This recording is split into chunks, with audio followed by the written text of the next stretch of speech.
We got quoted $500 to create a podcast intro, but instead of doing that, we decided to spend $20 on LED lighting for our podcast room. So now we have $480 left over. Better investment. Today, you're listening to Just 3 Clicks. This is episode number 2. My name's Joey, and today I'm with David. Do you want me to... You guys spoke on the first episode, introduce yourself. Do you want me to do the same? Yeah, so for everybody that's kind of tuning in episode 1, it was myself and the other co-founder of Viddyoze, Jamie Garside, but today we've got David Chamberlain. So, yeah, I mean, I guess just like talk about who you are and just kind of introduce yourself, I guess. Cool. So my name's David Chamberlain. We've got a business together, Viddyoze. Known these guys for a while, but my background is kind of... It's hard to say because I was kind of in employment for only about 3 years. I used to be an accountant, a CPA by trade. I was training to do my chartered accountancy exams, and in that time I kind of just decided I was on the wrong side of the table. Like, I wanted to be the business, not the guy helping the business and doing the finances. So I guess really I'm just a kind of a career entrepreneur. Since I was 21, I've been trying to build businesses and running my own businesses, and that's kind of my background, I guess. So I can do a bit of finance, but really it's just... Yeah. You don't really like doing the finance stuff here, do you? No, it's kind of funny. Like, because it's my background, I get stuck with it, but I quit that job for a reason. And anyone who's kind of had a job that they didn't enjoy doing, you might have been good at it, but when you can choose not to do it and you're kind of forced to, oh my God, it's the worst thing ever. Like, we've employed a part-time FD now, but even still, I've got to get involved, and it's not enjoyable. Yeah. So I guess like one of the things we talked about last time was kind of like what brought us onto the online thing. So people won't know right now how you kind of got into it. So were you like working in accounting and then started doing it at the same time, or? Yeah, so I kind of so as I mentioned, I was doing my chartered accountancy exams, and that was pretty strenuous. It was like getting into the office at 6, studying for maybe 2 hours, 2.5 hours before I started work, then working all day, then studying for maybe another hour after work, and then going home. Yeah. I was single at the time, so I managed to go home, go to the gym, I'd go to bed, and that was pretty much... That's all I did. Yeah. It was tough, and then I got to my first exam and I failed by 1 mark, so I got a 54. I needed 55 to pass. And that, honestly, I remember thinking at that time, I've invested so much time into trying to pass this exam, and I've got to do it all again. What if I actually put this into starting a business? And I was getting paid, like 15 grand. That's pounds a year. So you're talking like $18,000 a year. And I just thought, I can't do this. I can't spend another 3 months studying and fail again. So I literally just went onto Google and typed "make money online." Fell into that hole. Probably spent... I mean, at the time, I actually got some cash that came to me, about 5 grand. I spent all that. Then I spent another 5 grand on credit cards. Yeah. Trying to actually make money, and that's kind of how I did it. It's pretty interesting, really, because like with me and Jamie, I guess like we were working in kind of like sales roles, so our career prospects, I suppose, weren't as corporate centric as like being an accountant. Because you probably could have, if you continued down the path of being an accountant, you probably could have like, I don't know, become like a financial officer or something like that. Yeah, maybe. Like I think from memory, if I'd qualified, which would have taken me 3 years, I think starting salary was £26,000 once you qualify. Yeah. So still not much, like $30,000 a year. Yeah. And you've put 3 years like hard work into passing your exams. And I don't know what partners are making, maybe 60 grand a year. Yeah. But it would have been 45, 50 maybe by the time I got to that route. I'm 32 now. And, you know, I think Yeah. I'm happier, Made a better choice. probably made more money. I feel like I've made a better choice. Even if I made less, I'm happier being my own boss and being in charge of kind of my own destiny and being able to, I mean, business for me is about, it's not just about finance or just about marketing, sales. It's about bringing all that together and actually being able to jump into any area of the business. And I think, you know, with my personality, with probably a bit of like ADHD in some respects, like short attention span, like I need that. I need to have variety in my day. If I don't have it, then it's a job. Yeah. I think so. When you obviously like started, what transitioned you from starting to get online? Like what did you see? So the first thing I did was I became like an affiliate marketer. So I used to basically, what we got taught was find like a desperate niche. So acne, anxiety, depression. Like I know it sounds a bit Weight loss and that kind yeah, of thing. weight loss. Yeah. People who are in a bad place or people who want to make a change. That's what they kind of taught you is like go after a niche like that. Get your ex back is a big one. Yeah. And then essentially find the audience and then find a product, promote the product to the audience and get a commission. So that's what I kind of did. At the time, it was weight loss I was promoting, and I was literally going to. I wrote a kind of an article and made a blog, and then I was going on to Yahoo Answers at the time, if people remember that, and I was posting a link to my website.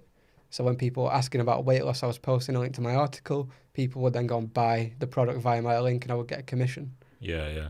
Yahoo Answers. God, does that even? It's like Quora now, isn't it? Yeah. I don't even know, but that's kind of how I did that. Yeah. And then at the time, I was making maybe $500 a month in my job, so it was going okay. But then I thought, well, I stumbled across a website called the Warrior Forum, and there was this thing called the WSO. And it was like people had information and they sold the information. And back then it was like an ebook. So I wrote a book on how I made money with the Yahoo Answers. Okay. And then I sold that. What was the book called? I have no idea. I do have an idea. I just don't want to It's say just it. because in episode 1, like me and Jamie, we said all our product names. And I think it was like Yahoo Answers Cash. Jamie had a product called like Phone Obliterator.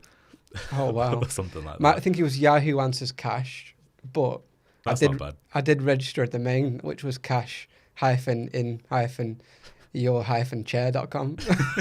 And I remember at the time, I was like sat on the sofa in my parents' house. And I was like, I cannot believe this is available. Like, what a domain. This is, how's no one got this? I was like so excited at the time, but then it was available because it was terrible. It's bad what experience teaches you. Yeah. Like I was saying in the last one, my first one was Road to Wealth coaching. Were you wealthy at the time? No, I wasn't. Didn't have anything. So that was that really. But so what did like, we got to the point last time where we were chatting about like you met Jamie in, was it Florida? It was North Carolina. North Carolina, right? Yeah, so we were in Raleigh, I think, at a marketing event. Yeah. So then we got to the point where we basically started talking about where I had basically just brought the idea to Jamie. Then I don't even know, like what were you guys thinking like when I even came up and said to you guys that I had an idea? I think at the time we obviously knew who you were and we'd seen you launch products, and one thing we didn't have in our business was like everything we did was kind of like the design wasn't the best and our video, we didn't get on camera. So we were just like, well, it could be a good opportunity because you don't make software, we do, and you can make everything look good. And we didn't have the capacity at the time. So that's kind of the reason why we kind of, I guess, partnered up. And I guess the key there is like, you thought we had value with our knowledge and we thought you had value with yours. And that's probably why it's worked out and been a good partnership.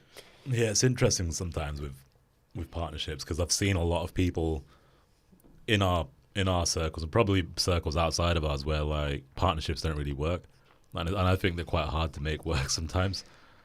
Like I think it's we've been through a lot together, and it becomes more than friendship.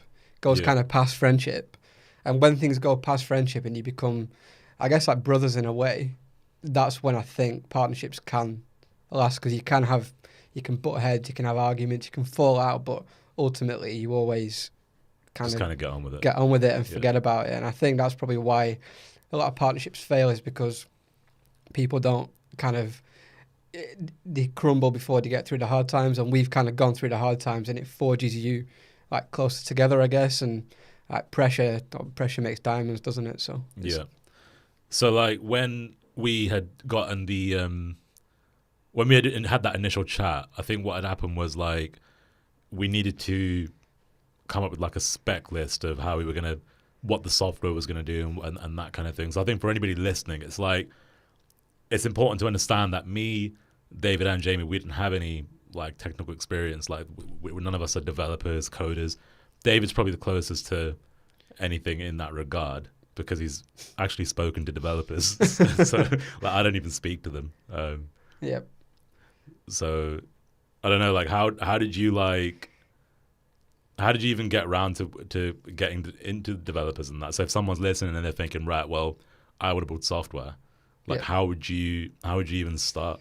So we already had a developer, or maybe two, working for us in our other business.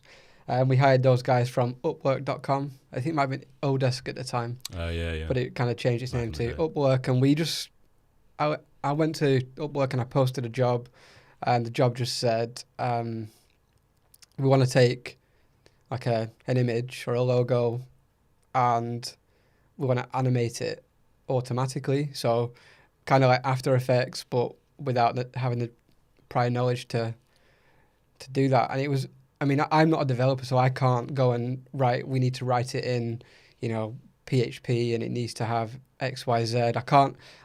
I'm just an entrepreneur, so I paint the picture of what I want. And then the only developers I can kind of work with, if anyone's not technical, you've got to paint people a picture of what it is you want, and you've got to have a developer who can kind of communicate and understand what you're trying to say and convert that into kind of tech speak, I guess. And that's what we had, and we found a guy who he wrote the original thing in Ruby.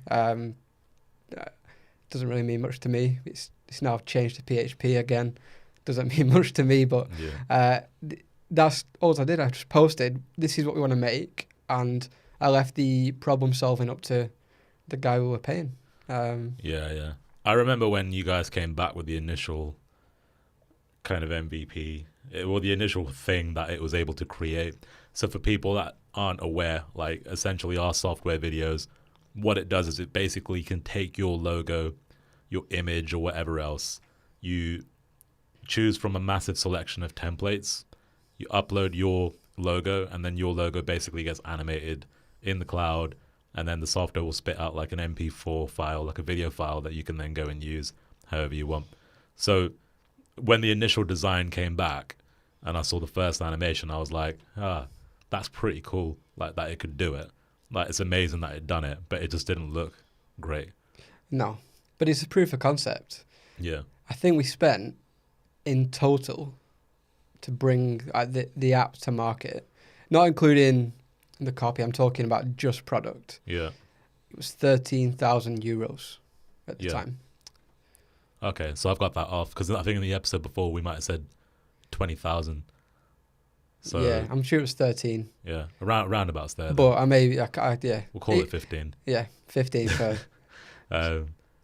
Yeah, I still remember that. I remember when we first started working, and I was I wanted to make sure you guys thought I was like legit, so I wasn't just trying to scam you. So I remember like I was like, well, where do I pay you? Where do I send the money to work on the app? Because I wanted to make sure that we actually worked on it, because I'd been burned so many times before. And that's another thing to be aware of, is like when you try and work with people online, one of the difficulties when you're trying to build a business is you can't see who they are. So I think one benefit we had is that we're all in the UK, and we managed to meet up when we could actually see that we're real people and we're normal people. Yeah. I think online sometimes it can be a little bit difficult when you can't see someone, and you can't. It's harder to build a relationship, isn't it? Definitely, yeah. I think we had the benefit that we were all kind of wanting to go in the same direction. pretty. I mean, the UK's tiny anyway, so Yeah. 2 hours away, we can meet up, and it kind of helps. But you're obviously now up here anyway, so Yeah, I mean, I used to live in London, so for anyone listening, like it's about 300 miles, 250 miles, something like that, down back to where I'm from. And when we initially started working in the business, like I still lived down there, and the reason I hadn't moved is because I didn't really know what was going to happen. So I didn't know how big Viddyoze was going to be, how successful it might become. So it was just kind of like a guessing game, I guess. Like I was still trying to figure out what to do with my own feet really at the time. So yeah, we got to kind of like the proof of concept. The product obviously worked. Then what happened? it was kind of we needed to improve it. It was, I mean, the first version, the first like proof of concept wasn't. It wasn't pretty. It couldn't be used by anybody other than a developer. All we did was prove the concept that you can take an image and animate it, but there was no UI. There was nothing. We already had a kind of a UI designer, still with us today. So he set about turning that into kind of something that somebody could use. And then once that was designed, the developers then went to work and integrated the designs to the app. And fortunately, it's quite a simple product to use. Like it's not like 100 steps and 20 different buttons. It's literally 3 steps. Yeah. We did have a product prior to this, which was like a mobile website, drag and drop type builder. And that was an absolute nightmare. Like bug after bug after bug. And, you know, when you're a self-funded, say, bootstrap business and you can't afford to drop millions of dollars in development, it's hard work. Yeah. I think that's probably why it's important to keep things simple, really. Like, I think one trick we got, probably unintentionally, with Viddyoze is that it does one thing and it does the one thing really good. I think I read something, and I'm sure it was from the guys at Basecamp, and I'm probably going to get this quote wrong, but it was something around, it's not what you add to a product, it's what you take away. That's kind of what makes a good product. Yeah. Like, people want to add things and add features, but it's what you can take away from the product. So like, if you think about what we did, we took away the ability to change the animation. It was a template. Yeah. We took away the ability to change every single color of the animation.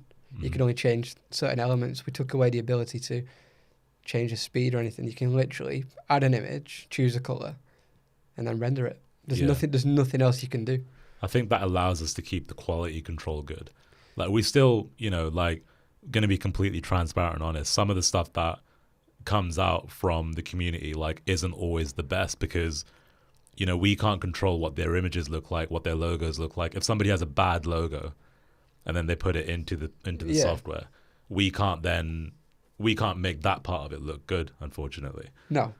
So, we've tried in the past to solve that problem, which we could probably talk about in another episode. But I think one thing to take away from that literally is like taking away the flexibility isn't necessarily like a bad thing. I think our customers always tell us that they want more. Yeah. But by us not giving more, like they actually create better quality stuff. The problem is that you've got to choose your market. So if we gave our users more control, we would be stepping into Adobe's market with After Effects. Now, do we want to go and compete with Adobe? Well, no, not really. It'd be hard work. We'd have to spend a lot more money. The product would need to change so much. Yeah. There's no need. So our market it could be anybody from a marketer in a Fortune 500 company to an electrician. There's a sign company around the corner who creates signage. They use our product. Now, these guys aren't animators. They don't have the technical knowledge. All they want to do is click a few buttons and have content. And I think that's what we allow people to do. And if we step away from that, then we enter a market that we're going to probably not thrive in. And I think if you're starting a business or you're wanting to, like, try and look at what you can do which makes things easier or take things away. Don't always look to add things. Yeah.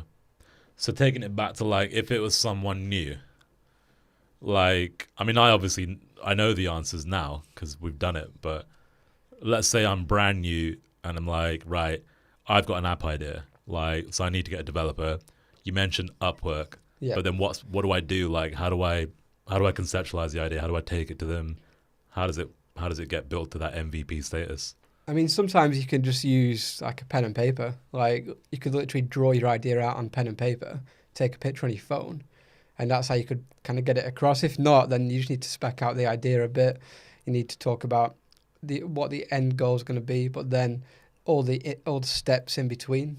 Yeah. So like I'm not a UI designer, I'm not a product manager, but I mean I can get my ideas across. And if you've got an idea, you could generally visualize that, and you can draw it, and you can add post-it notes and Yeah. draw arrows of what things are going to do, because all you're trying to do is get it to a stage where there's an MVP. That's like a minimal viable product. Yeah. It doesn't need to be perfect. It doesn't need to be, scoped out by a UX expert who's going to make it, seamless for a user to use. It just needs to work. Yeah. And that's what we did. The product needed to work. And I mean, the first version of Viddyoze was, I mean, at the time we thought it was amazing because there was no app that did what we did. But it's funny looking back because when I look back now, I'm like, God, it looks terrible. But in the moment, I was like, this is like unbelievable how good this is. It's weird when you look backwards. I think it's like that with anything though. If you look at your old haircut, like 5 years ago. Look at the 80s. Like I see pictures of my dad in the 80s, and I'm like, oh my God, like. What was that? But at the time he said it was like a cool haircut, but yeah, like even clothes and stuff. What about beards, right? So 10 years ago, beards were like, who has a beard? Yeah. And then we had stubble, like designer stubble, and then we got full-blown beards. Full beards, yeah. So one day they will go out of fashion, and we're going to be looking back going, what was I thinking? But I remember Jamie's video from like 2 years ago, one of the sales videos, and his beard's pretty big in that. Yeah. Pretty big beard. I think things do go out of fashion, and you do look back at things and think, what was I thinking? Yeah. And I think that just applies, like, as we advance the software, it has, the visuals have gotten more complex in terms of like, there's more templates, so there's more stuff now. So it's like we've got more categories, we've got like elastic search, and we added an ability to like preview the animation. That was new. Yeah. It wasn't necessarily like a feature where it allows the customer to do something, but I think it made it more intuitive for the user. Yeah, and the as an example there, right? So everybody was saying we wanted live previews. So what they wanted to do was see a live render, so an MP4 of what they had made. Yeah. Now, our product makes video, yeah? So it makes an MP4. So what's the point in rendering a full MP4 to check if it's correct when, realistically, if they just render the MP4, they can check it anyway? Yeah. So what we did is rather than render a full video, we chose keyframes. So maybe 4 or 5 frames in that video, which showed off each scene. So like images, basically. Yeah, images, yeah. And we rendered that. So what you get now is a preview of the animation, but it takes 10 seconds rather than 2 minutes. Yeah. So from a user experience perspective, it's quicker. So all our customers were saying we want preview videos, but what we gave them was preview images, and everybody kind of, they don't know it, but they prefer it. And I think Henry Ford said, didn't he, that if he'd have asked his customers what they wanted, they'd have said faster horses. Yeah. It's the same kind of thing. And I think if you're coming up with a product right now, an idea, you know the market, and you maybe it's a pain you've got yourself. Maybe, I mean, our idea came from you, but you had this pain. Yeah. And the pain you had was, I'm not an animator. I can't animate. So we solved that by thinking like entrepreneurs, by not thinking like an animator. We thought about, I can't animate, so I need to make an app which I can essentially use to make animation. Yeah. I think the benefit we've got is that we're not animators, and we're not technical. Yeah. Because we think about things like our customers do. And I think if you're coming up with a product now, an idea, then maybe you're in the same position, and you can utilize your knowledge and your experience to create something which is easy to use or that you would use yourself, solve your own problem. So we know how you would obviously get the idea to a developer, you go and get your MVP. Then I think where we were at that stage was, I guess we already had experience in terms of the marketing side. I think that's where really our strengths are. Like our strengths aren't really like the development and like making the product actually work. I think we were just trying to sell the thing. Yeah. I think like that's another thing we really kind of hammered in the last episode was like focusing on the selling aspect of your business is like so much more important than other stuff. Like Jamie bought a suit when he started a business and bought an office and stuff, which kind of like doesn't do anything, doesn't make you any money, does it? Well, what people tend to do is you go and buy business cards, stationery, like branded stationery, like brand new pens, whiteboards. Yeah. People go and buy all this stuff because they think, I've got my own business. I see people say things like business lunches. Who wants to have a business lunch with me? Like, people kind of like... I'm the CEO of my one-person company. Yeah. Like, there's nothing wrong with it. Like, I mean, I've been there. I've bought business cards like 8 times maybe in my career and probably given out 3. Yeah. But like, you feel that's what you should do because that's what everybody else is doing. But everybody doing that generally is probably not really growing a business. They're just, appearing like they have a business. And I think we've always focused on making money. Like, go back to my first Google search, make money online. I mean, I wanted to make money. I wanted to improve my life.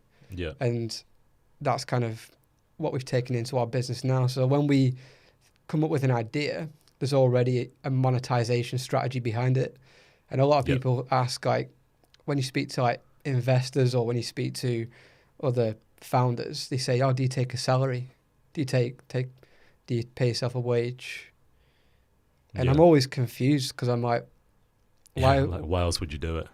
Why am I working? Like, I'm working for that. So, I think... I mean, of course, like some people might have a bigger, or not a bigger, but maybe like a different thing that fulfills them. Maybe they want to do something that's like more noble. I don't know what the right word is, but it's like... I get what you're saying. But we've all got... I mean...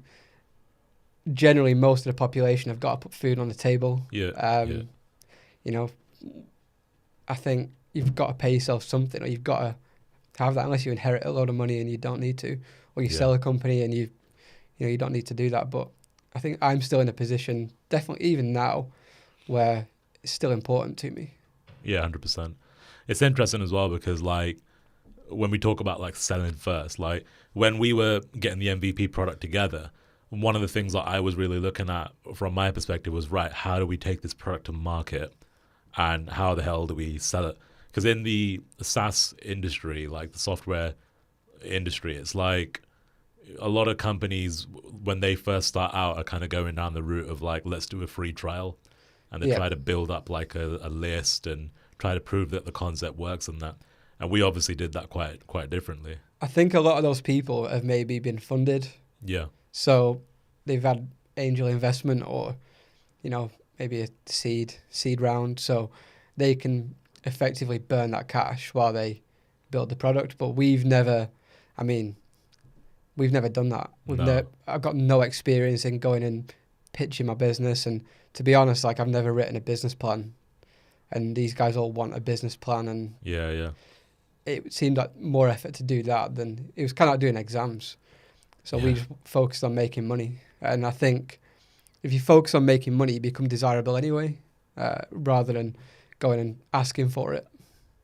Yeah, 100%. So what we did was we focused a lot of our time on kind of, how do we position it in the market? How do we get people to actually sell it? And one of the things that we did when we initially kind of done this was using like the affiliate launch model.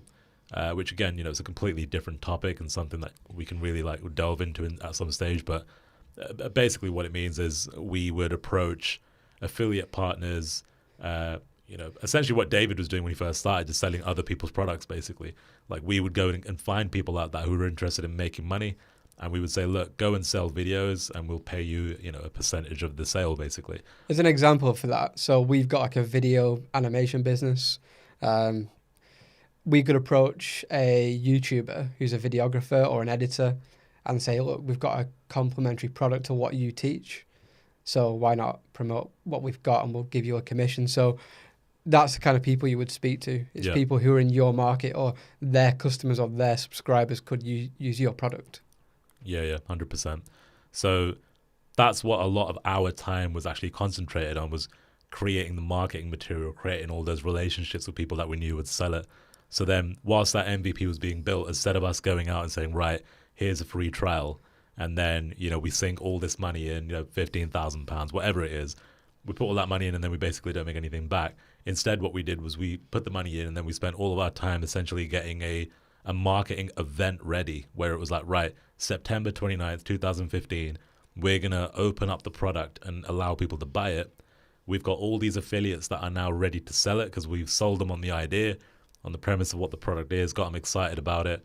And then that's when we basically go and release the MVP version of the product, basically. Like, we didn't release like a fully fledged version. We only had, I think it was 30 templates. Yeah, and then 15 in the upsell.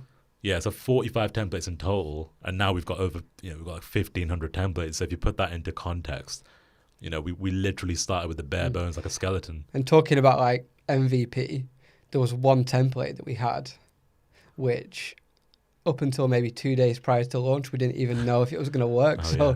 Like, the best one. Yeah, basically. So we had, basically what our product did was take like a logo and animated it. But what we hadn't mastered was like breaking a logo into pieces and then putting it back together. Yeah. So we were just doing reveals, like it would be behind smoke and it would appear, but we hadn't actually manipulated like an image. We hadn't broken it and smashed it to pieces. Yeah, it was almost like we could basically have a video where the logo shows up in a 2D, very flat, linear fashion. Instead, what that one template did was actually spin the logo around in 3D space, broke it apart, and it really like brought the actual logo to life. And I think that's what we wanted it to do. Yeah. That's the one we were showing to all the partners, and they were like, whoa, like that's really cool. So on the inside, we were like, shit, we hope we can make this thing actually do this thing. I remember like the celebration in the office when we got it to work, and it was maybe 2 days before. Yeah. But this is it. Like, we had faith that it was going to happen. We had the right people on the team. Yeah. Well, it would be an interesting time actually to talk about, like, we done the launch September 29th, and over that period in which we sold it, we only sold it for 4 days. And again, there is a method to the madness. I know it probably sounds ridiculous that we only sold it for 4 days, but there is a method to it, which we'll go into at some point. But over that 4-day period, we've done $450,000 in sales. So obviously the ROI on that is ridiculously good. But aside from the fact that we made the money to actually fund the business, that's the upside. The downside was that we basically built like an MVP product that almost wasn't ready to experience the amount of usage that it got. Yeah, we underestimated things. Yeah. Quite a bit. There were a number of things that pretty much went wrong, like literally on day one, as soon as it started selling. Yeah, it was. And once you've got a user base, you can't really do much. You've just got to try and fix things, and it probably took us a good few months to get back to a product which was viable, I guess. Yeah, like I remember the day it was launch day. We were about 2 hours, 3 hours to go before the launch, and like. I think it was you, David. You said something about the servers. Oh, yeah. So the way our product works is we have like a bunch of servers on AWS, and they would each kind of, let's say someone queued an animation up, it'd be 400 frames, and then our servers would basically go to work and render each frame, which each frame's a PNG, and then we would stitch those PNGs together. Now, we didn't realize that we had a kind of, we could only have 20 servers from AWS at the time. So we had 20 servers, but we needed like 80. Yeah. So about an hour before launch, it was like, this is not going to work. We're going to go down. The thing's going to break. And I had to basically call up, I think it was an account manager, but it may not have been. And I said, can I request to increase our limit? And they said, yeah, it's 48 hours and we'll get the approval. And I was like, no, like this needs to be done right now. Like we're going to go live. And they actually expedited it. I got a call. They asked me why I wanted it, and they did. Pretty lucky, really, because companies like that normally they're not gonna just nudge, are they? Like if you got to do something, you got to go through the proper channels. Well, the thing is, if you go back, I was listening to the Netflix book. I think it was called That'll Never Work, and they on the day they went live, everything like broke after 15 minutes. Yeah. But back then it was like a server in your office, like you couldn't. There was no cloud-based products. Yeah. So nowadays it is a bit easier because you can just use AWS and scale up and down, and you probably forget that back in the day it was, much harder. Yeah. It's just like that. I think it's a kind of, as we're doing this podcast, like we're only the second episode in, but I think one of the things that always kind of comes out from these is like going back on all the stories and things that have happened. It's pretty much just like we just done things like without necessarily kind of worrying about what could go wrong in a way. It's like we tried to do as much damage control as we could, but then we kind of just like stumbled forwards in a way. In some respects, like when you're a kid, you don't understand like consequence really. You just kind of go through life and just do things because, that's what you're going to do. You're not going to think about, if I do this, this could happen. When we got into business, like especially in business, we don't fully understand like the technical side, because we're looking at it from like a marketing and sales standpoint. That's all we can do. So we can sell the shit out of something, and we can really do the marketing and the sales. But on the technical side, we're kind of like kids. Yeah. Like we just like, make this happen, please. Yeah. And we don't understand if it's going to take a day or a week, but we just want things to work the way we think they should do. And I think because you don't understand the kind of the consequence of what you're trying to achieve, you just do it and you make commitments and you push forward, and then you deal with the consequences as they arise, I guess. Yeah. Like it wasn't just the Amazon thing as well. We had a couple of other things like the like when we were going to go and launch we were going to use PayPal for our payment processor. And one of the issues we kind of foresaw was that we're about to make, a lot of money in a very short space of time. And PayPal typically is not going to process hundreds of thousands of dollars in a matter of days without thinking, hold on a minute, something's wrong, basically. Also, we've got to pay like a commission to people. Yeah. So we can't just like maintain that balance in PayPal for like 3 months and then take it. Like 50% of that was going out right away. So we got $100 in, 50, if not more, would go out to our partners. Yeah. Yeah, exactly. So PayPal basically, we were trying to get PayPal to essentially like underwrite the account. Yep. Like, so if they underwrote the account, it meant that we could basically process all the sales. But it was it was like hours before the launch. That was one problem we had. And it was like, if PayPal doesn't do this before 11 a.m., then basically our account's going to freeze and we're not going to be able to take any money. So again, it was trying to put that fire out whilst David was trying to sort the servers out. And then the other thing is our developer wasn't even there. Like that was another problem. Like the developer was like AWOL and like... He was sick. He just basically, but he didn't tell us. He just kind of didn't turn up for 24 hours and we just kind of had to deal with it.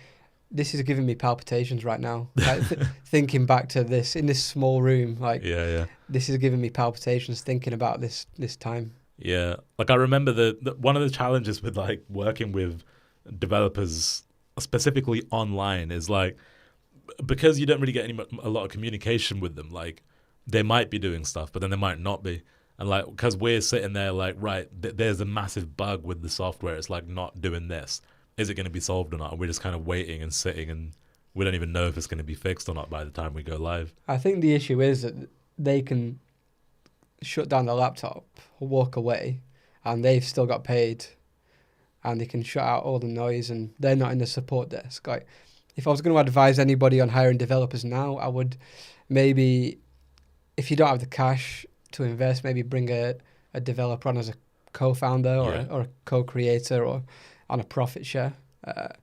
I'd get them in the support desk as well so that they can see the feedback from customers, because at the end of the day, they've built something, and if people are saying it's terrible, then they're probably going to be more inclined to fix it than if they can just shut down the laptop and walk away. I think we were probably guilty of not including our developers enough, and we definitely didn't incentivize the original developer with a profit share. So if we could go back, maybe we'd do things differently. Yeah, maybe not. I don't know, but no, I think it was always really challenging with that particular initial developer that we started with, because I always just like, my mindset is always just like, right, I need to know what's happening. Like I've got a control issue where it's like, I need to know what's happening next so that everything's safe, everything's fine. But he would just like not say anything. So it's like we're about to like launch this business, and we were making sales. We were making hundreds of thousands of dollars a day, but on the inside, I was just like so concerned that the app wasn't working the way it should. Developer's not there. Like our server bill, we don't even know what it's going to be yet, because we don't even know what's happening with Amazon. There's so many like variables of things that could go wrong and did go wrong, to be fair. Yeah. 1 month we got a server bill at like 65 grand. Yeah. So that was pretty bad.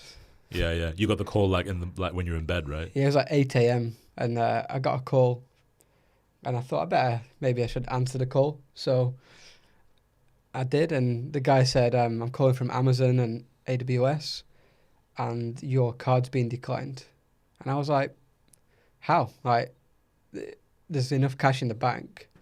And it turned out that I think our bank had fraud checked it because it was $65,000. Yeah. And I remember just feeling sick. Like I got off the phone. In fact, I put the phone down. When he said the number, I just hung up. And I think I messaged you guys saying, we've got a problem.